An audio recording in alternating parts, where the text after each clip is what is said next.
नमस्कार विद्यार्थियों, मेरे साथियों एंड सहपाठियों। आज अपन राजनीतिक विज्ञान क्लास 12 कल जो यानी कि नेक्स्ट सेशन में जो पढ़ा था, पिछले अध्याय की शुरुआत की थी, उसमें अपन ने अरस्तु के बारे में पढ़ लिया, प्लेटो के बारे में पढ़ लिया और न्याय के सामान्य परिचय वो था वो भी देख लिया। लेकिन इस वीडियो के अंदर आप देख ही रहे हैं ये टॉपिक क्या लिखा हुआ है, मध्यकाल की बात करेंगे और मध्यकाल में जो न्याय के जो सिद्धांत थे उनके बारे में आज अपन पढ़ेंगे। कोई डाउट है पिछले वीडियो का तो आप कमेंट बॉक्स में जरूर बताएं। ये कमेंट बॉक्स इसीलिए YouTube वालों ने रखा है कि आपको कुछ उसमें उल्टी सीधी हरकतें करनी है तो वो जरूर करें, लेकिन प्लीज आपसे रिक्वेस्ट है कि उल्टी सीधी में उल्टी नहीं करें, सीधी हरकतें जरूर करें। इस वीडियो के अंदर आपको कुछ भी बताना है तो चलिए स्टार्ट करते हैं बिना देरी किए। ये है मध्यकाल के अंदर न्याय की बात करते हैं तो न्याय इस समय दो भागों के अंदर यानी कि दो के बीच लड़ाई चल रही थी। एक तरफ आप थे, एक तरफ आपके फैमिली वाले थे। अब आप थे वो थोड़े पढ़े लिखे थे, इसलिए आप बोल रहे हैं कि नहीं, मैं जो कार्य करता हूं वो सही है, और आपके घर वाले कहते हैं कि हमने आपको जन्म दिया है, आज तू तो कल का छोरा है, क्या जानता है, और जो हम कह रहे हैं वो सही है। इस बात को लेकर बहस चलती रहती है और झगड़ा प्रारंभ रहता है। वैसे ही ये मध्यकाल के अंदर यही हो रहा था और न्याय को लेकर आपस में लोग झगड़ रहे थे। अब इसमें कुछ विद्वान या विचारक थे जो कहते थे कि नहीं नहीं, जो सर्वे सर्वा है न्याय के लिए वो है राज्य। लेकिन कुछ ऐसे भी थे जो मेरे जैसे एक धार्मिकता को मानने वाले जो कहते थे कि नहीं, जो सर्वे सर्वा है चर्च है, पोप है, यानी कि चर्च के अंदर जो पोप बैठता है वही सर्वे सर्वा है, वही भगवान का प्रतिनिधि है। आप उनकी बातों को सुने, वो जो कहते हैं वही करें, कोई अन्य कार्य न करें। तो ये संघर्ष चलता रहता है। तो अपन पढ़ते हैं कि मध्यकाल के अंदर जो था वो चर्च और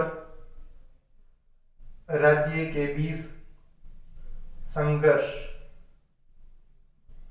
चर्च और राज्य के बीच संघर्ष मध्यकाल के अंदर चल रहा था न्याय की स्थापना के लिए। कोई लोग इनको महत्वपूर्ण मानते थे तो कोई इनको मानते थे। अब जो चर्च को मानने वाले लोग थे उनको अपन कहेंगे ईसाईयतवादी।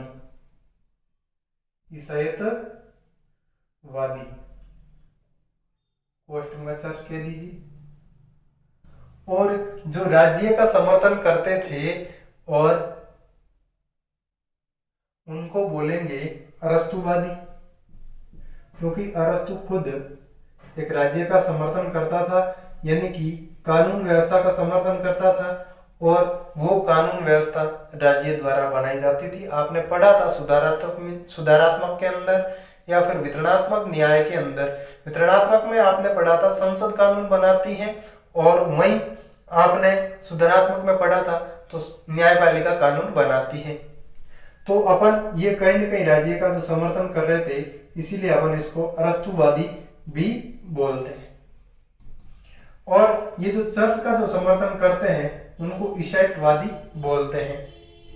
अब ये जो लोग होते हैं ये कहते हैं कि जो भी है इस पृथ्वी पर, जो भी हो रहा है वो भगवान की मर्जी से होता है, और भगवान ने अपना एक प्रतिनिधि के रूप में इस धरती पर धरती की रक्षा करने के लिए, धरती की प्रजा की रक्षा करने के लिए एक व्यक्ति को अपॉइंट किया है, तो वो है चर्च का जो पोप है वो।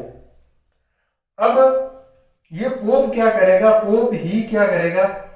नियम बनाएगा, और पोप के द्वारा ही राजा का चुनाव किया जाएगा, और वो राज्य के लिए नियम बनाएगा।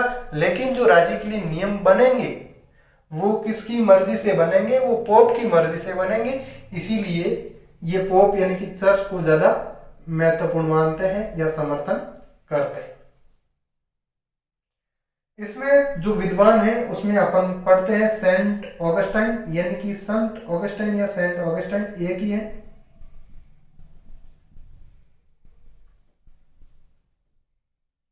और दूसरे भाई साहब जी थे वो थे एक्विनास।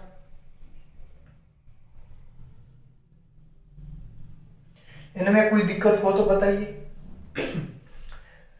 ये वाला आपके है नहीं, बुक में दे नहीं रखे हैं। बाकी इसमें पाडुआ है,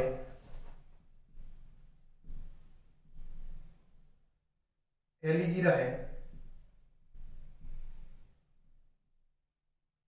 दांते जर्मनी है,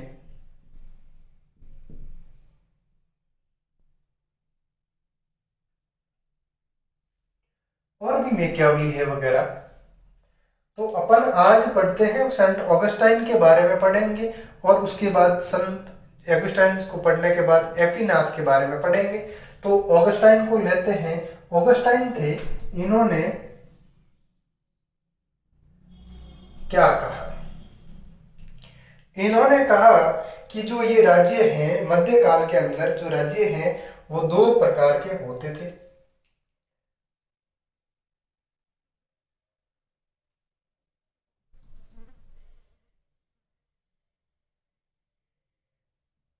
ये कहते हैं कि जो राज्य हैं वो दो प्रकार के होते हैं। अच्छा, दो प्रकार के राज्य कौन कौन से हैं? सॉरी, अभी यहां से थोड़ा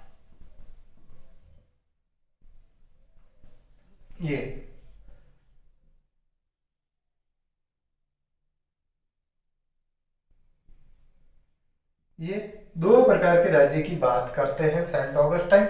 उनमें से एक कहते हैं कि एक शैतानित राज्य है,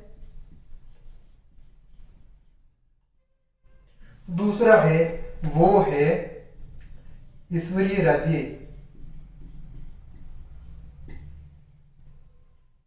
पहला इन्होंने कहा कि एक शैतानित राज्य होता है, एक ईश्वरीय राज्य होता है।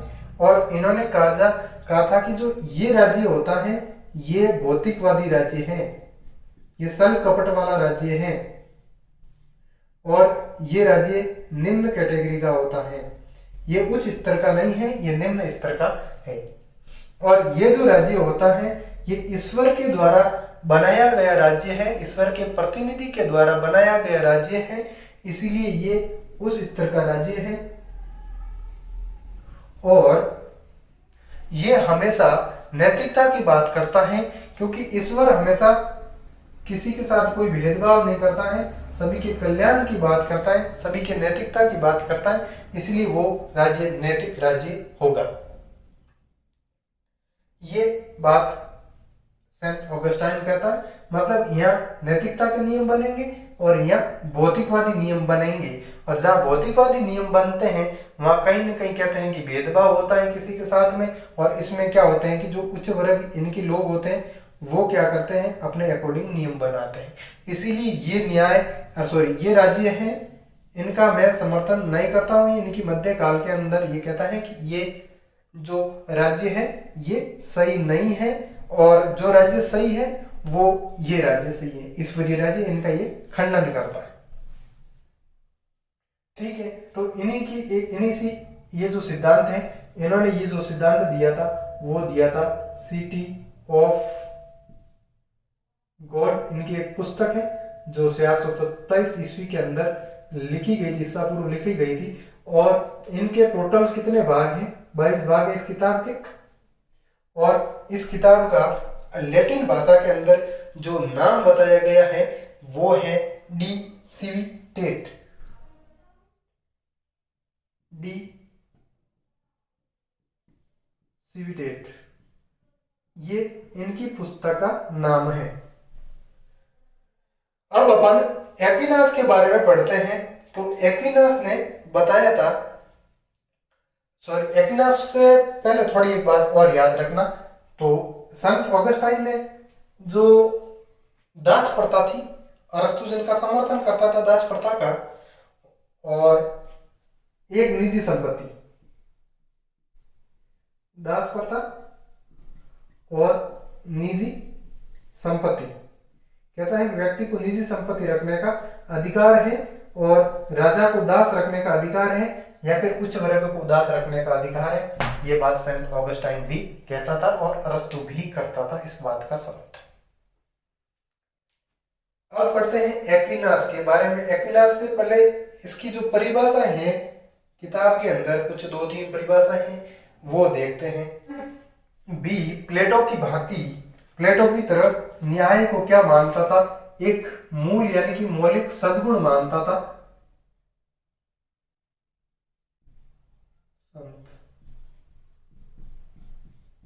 ऑगस्टाइन पहली बात ये ईश्वरीय राज्य का समर्थन करता है। दूसरी बात सिटी ऑफ गॉड इनकी पुस्तक है, ठीक है।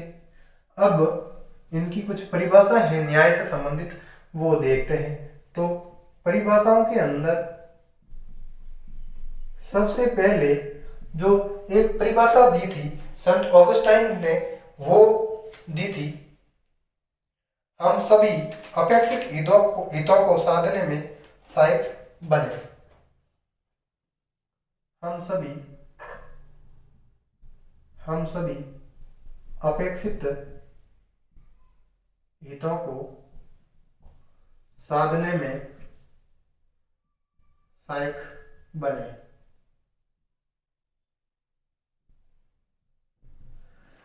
अब ये परिभाषा दी थी तो ये कहां से प्रभावित थे? ये कहीं ना कहीं प्लेटो से प्रभावित लग रहे थे और प्लेटो से प्रभावित थे इसीलिए इन्होंने सद्गुण पर ज्यादा जोर दिया है।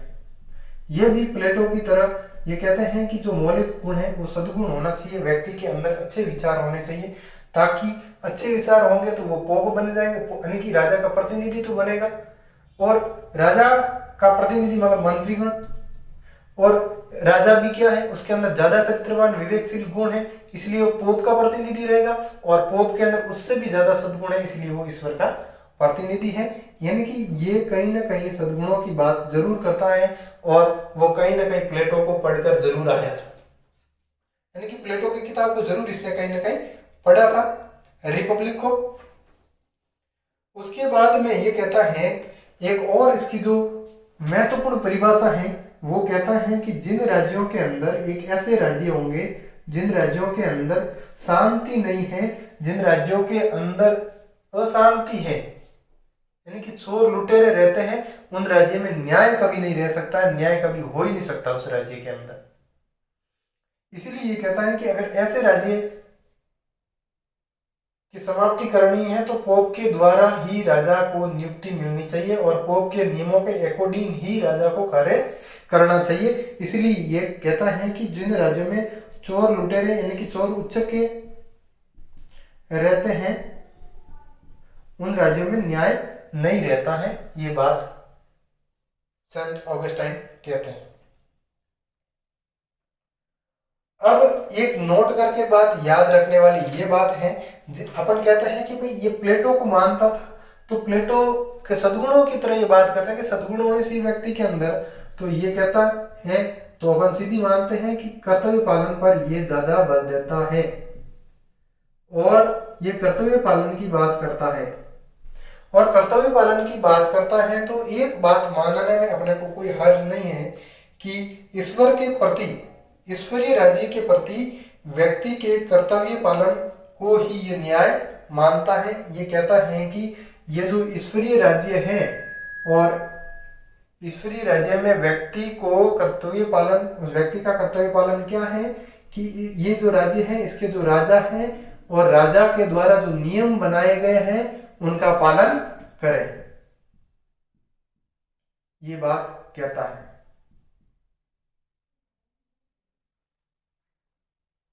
अब उसके बाद अगली बात है तो वो ये है कि संत ऑगस्टाइन कहीं न कहीं परिवार से संबंधित हो सकता है या लौकिक राज्य से संबंधित हो सकता है या फिर ईश्वरीय राज्य कह सकते हैं। इन सभी के संदर्भ में न्याय की व्याख्या करता है। समझ में आया? ये हमेशा नैतिकता पर बल देता है। मतलब कहता है कि जो राजा बनेगा वो वंशानुगत होगा, और लौकिक राज्य की बात करता है, ईश्वरीय राज्य की बात करता है। एक ही बात है, इन न्याय की ज्यादा वो फोकस करता है, इन न्याय पर ज्यादा बल देता है। बात करते हैं तो वो करते हैं एक्विनाश की बात करते हैं।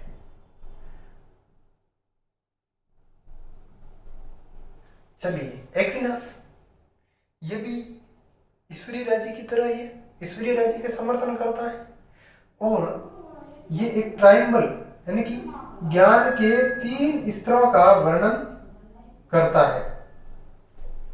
और वो ज्ञान के 3 स्टेप कौन से हैं, तो ये देखते हैं अभी इसमें। ये कहता है कि व्यक्ति के अंदर सर्वप्रथम जो सद्गुण यानी कि श्रद्धा का भाव है, यानी वो है, अगर व्यक्ति चर्च क्यों जाता है, वो किसी के अंदर श्रद्धा या विश्वास रखता है, इसीलिए वो चर्च के अंदर जाता है, यानी कि कहीं ना कहीं धर्म की बात उस व्यक्ति के अंदर विद्यमान है। इसीलिए अब व्यक्ति के अंदर धर्म जैसे गुण विकसित होते हैं तो वो हमेशा क्या करेगा, धर्म से आगे थोड़ी बहुत अगर भी ज्ञान की बात करेगा, दर्शन की बात करेगा, तो वो व्यक्ति सीखेगा राज्य से। और राज्य से अगर दर्शन यानी कि बात सोचता है तो व्यक्ति तर्क वितर्क करने की क्षमता रखता है, और वो हमेशा दर्शन से होता है तर्क वितर्क। और ऐसी तर्क वितर्क क्षमता कहां से प्राप्त होगी? अकेला व्यक्ति तो घर में रहकर सीख नहीं सकता, और अकेला व्यक्ति कुछ नहीं कर सकता, और वो परिवार के साथ भी थोड़ी बहुत लेकिन बोलचाल सीख सकता है, लेकिन एक परिवार तक ही सीमित रख सकते हैं। वो अगर राज्य की बात करेंगे, राज्य में रहेगा तो वो तर्क वितर्क क्षमता उसके अंदर ज्यादा विकसित होगी। तो ये अगर तर्क वितर्क की क्षमता होगी तो वो क्या करेगा, एक विज्ञान की खोज करने लगेगा, और ऐसा क्यों होता है, कब होता है, और वो हमेशा व्यक्ति को कहां से प्राप्त होता है, तो वो हमेशा व्यक्ति के गुणों से प्राप्त होता है, व्यक्ति की अपनी आंतरिक क्षमता से प्राप्त होता है। और इसको बोलते हैं तर्क। और ये मैंने गलत बता दिया, दर्शन के अंदर सद्गुणों की बात होती है। सद्गुणों को व्यक्ति कहां से सीखेगा? वो राज्य से सीखेगा, और राज्य से सीखने के बाद वो व्यक्ति तर्क वितर्क करने लगेगा, यानी कि विज्ञान के अंदर तर्क वितर्क होता है, और जिससे व्यक्ति का निर्माण होगा। तो कहने का मतलब है कि अगर व्यक्ति के व्यक्तित्व के गुणों का विकास करना है तो सबसे पहले जो ऊपर बात आती है चर्च। अगर चर्च नहीं होता तो ये उसके अंदर नहीं होते, और ये नहीं होते तो ये वाली बातें इसके अंदर नहीं आती, ये नहीं आती तो ये राज्य का कोई महत्व ही नहीं रहता, और महत्व ही नहीं रहता तो व्यक्ति अपने गुणों का विकास ही नहीं कर पाता। इसीलिए ये कहता है कि जो चर्च और राज्य के अंदर जो ऊपर है वो चर्च है, और उसके बाद राज्य है, ऐसा एक्विनास कहता है। और आगे बात करते हैं अपन इसकी।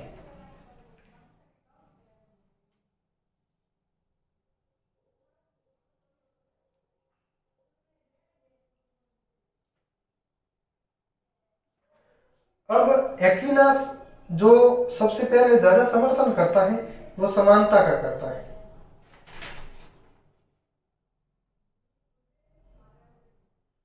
और जो न्याय का जो मूल तत्व है वो इसे ही बताता है। कहता है कि न्याय का जो मूल तत्व है वो समानता है, यानी कि राजा को सभी के साथ सम्मान व्यवहार करना चाहिए, ये बात कहता है। और दूसरी बात एक और याद रखना, ये एक ऐसे राजा का समर्थन करता है, कहता है कि वो राजा चर्च द्वारा निर्वाचित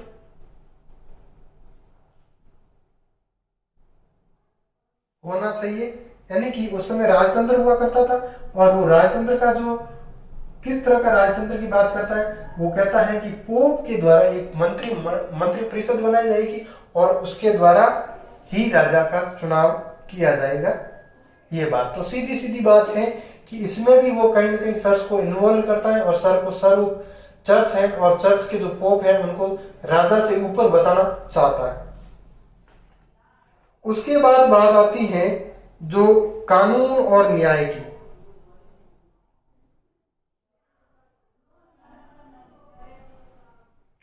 इन दोनों को आपस में रिलेटेड बताने की कोशिश करता है। कहता है कि अगर एक कानून बनाने वाला कौन होगा, वो होगा चर्च के पोप, और इसको चलाने के लिए यानी कि न्याय करने के लिए होगा राजा। लेकिन जो राजा न्याय करेगा वो पोप के नियमों के अनुसार करेगा। ये कहीं ना कहीं इन दोनों को रिलेटेड करना चाहता है, पोप और राजा। ऐसा ही एक बार होता है, ग्रेगरी सप्तम बताते हैं कि एक बार स्पेन अटैक कर देता है।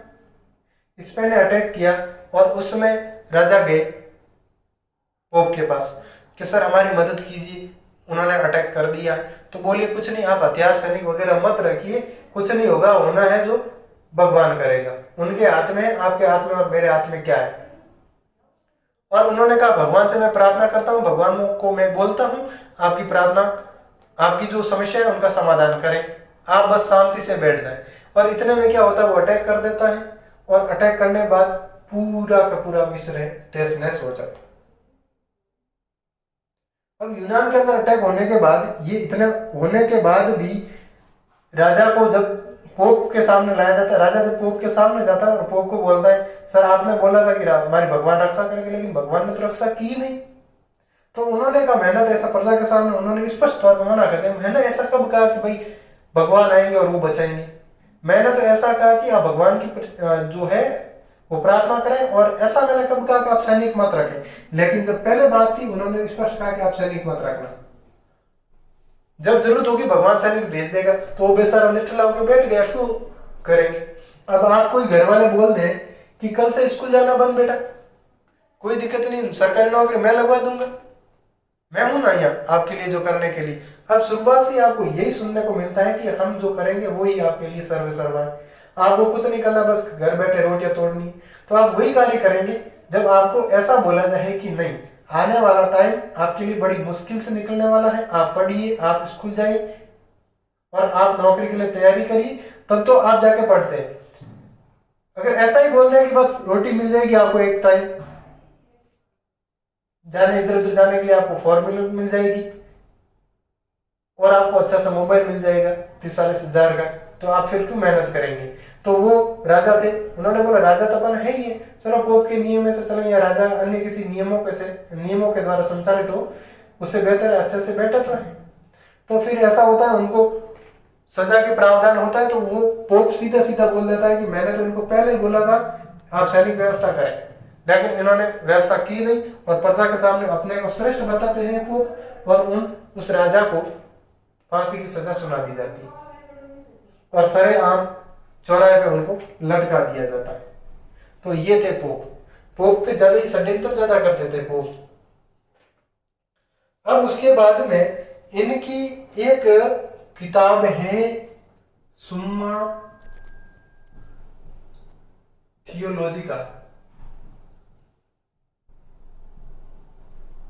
लॉजिकल बोल सकते हैं, थियोलॉजिकल। इसके अंदर ये टोटल 4 प्रकार के लॉ की बात करता है, 4 प्रकार के कानून की बात करता है। और वो कानून कौन कौन, 4 प्रकार के कानूनों की बात करता है। तो उसमें जो सबसे पहले जो कानून है वो है शाश्वत कानून, शाश्वत। दूसरा है वो है ईश्वरीय कानून। तीसरा है वो है मानवीय कानून, और चौथा है वो है प्राकृतिक कानून। ये 4 प्रकार के कानूनों की बात करता है।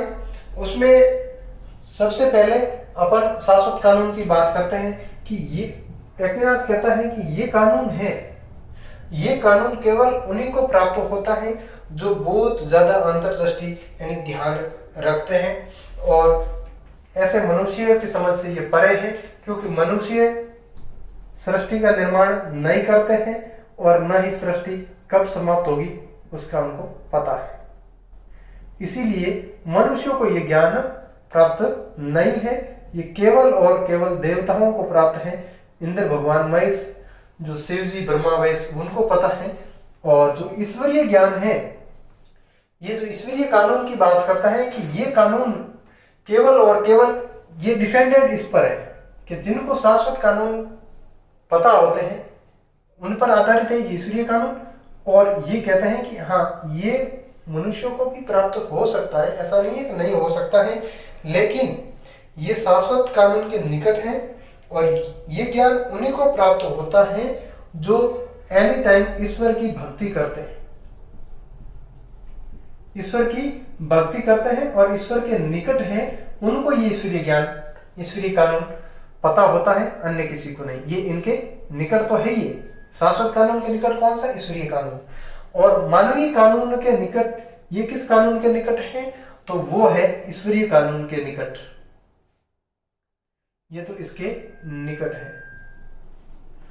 अब बात आती है इनकी कि सब इसमें अब कहते हैं ईश्वरीय कानून के निकट और भक्ति, तो इसमें अपन धार्मिक ग्रंथों को लेते हैं। जो ईश्वर के ज्यादा निकट होते हैं वो धार्मिक ग्रंथों की रचना करते हैं। जैसे आपको बताएं, रामायण की रचना वाल्मीकि जी ने की थी, लेकिन रामायण घटित होने से पहले ही कर दी थी। तो वो कहीं ना कहीं ईश्वर भक्ति में ज्यादा विश्वास रखते थे, उनको ईश्वर की भक्ति अच्छी थी और भगवान को भी उन पर भरोसा था, इसीलिए उनको पहले से ये घटना बता दी। अब आती है मानवीय कानून। ये हमेशा नैतिकता पर आधारित है, ये नैतिकता पर आधारित है और ये बेस्ट किस पर है? निकट किसके है? ईश्वरीय कानून पर। अब है प्राकृतिक कानून। ये निकट किसके हैं? मानवीय कानूनों के। और इसमें कौन से नियम आते हैं? ये सबसे निम्न श्रेणी का माना जाता है और सबसे उच्च श्रेणी का माना जाता है वो शाश्वत कानून माना जाता है। अब इसके अंदर अपन राज्य को ले सकते हैं। राज्य ही व्यक्ति के लिए बाध्यकारी नियम कानून कायदे बना सकता है, ये बात होती है यहाँ पर। यानी कि एक्विनाक्स 4 प्रकार के कानून की बात करता है: शाश्वत कानून, ईश्वरीय कानून, मानवीय कानून और प्राकृतिक कानून। और सबसे पहले वो सृष्टि की समाप्ति की बात करता है या उत्पत्ति की बात करता है। ऐसे ज्ञान जिनको होता है वो हमेशा शाश्वत कानून के अकॉर्डिंग उनका नॉलेज होता है, उनको ये ज्ञान प्राप्त होता है, इसीलिए उनको होता है। ये जो कानून है, ये जो ईश्वर के निकट ज्यादा रहते हैं उनको बनाने का अधिकार या उनको प्राप्त होता है। ये मानवीय कानून है, ये नैतिकता पर डिपेंडेड है। और ये प्राकृतिक कानून है, ये राज्य के द्वारा बनाया जाता है और व्यक्ति के लिए इस पर बाध्यकारी कर दिया जाता है कि राज्य जो कानून बनाएगा व्यक्ति को मानना जरूरी है। अब अपन इन भाई साहब की एक परिभाषा है, वो है, कहता है कि जो न्याय है वो कैसा है? व्यवस्थित। कहता है कि न्याय है वो न्याय व्यवस्थित होना चाहिए और अनुशासित होना चाहिए। तीसरा, जो नियम बनाया गया यानी कि कर्तव्यों का पालन करने वाला होना चाहिए। न्याय हमेशा इन 3 बातों पर फोकस करता है, यानी कि न्याय एक व्यवस्थित और अनुशासित जीवन व्यतीत करने के लिए तथा उन कर्तव्यों का पालन करने में निहित है और जिनकी मांग करती है या मांग कराता है, एक ही बात है। ये एक न्याय की परिभाषा दी थी जिसमें 3 शब्द व्यवस्थित, अनुशासित और कर्तव्य पालन पर ज्यादा फोकस रखता है। आगे अपन पढ़ेंगे तो वो है अपने एक्विनास के बाद अपन पढ़ेंगे, ये थे अपने एक्विनास। अगला वीडियो रहेगा वो रहेगा आधुनिक काल के अंदर न्याय के जो सिद्धांत है वो।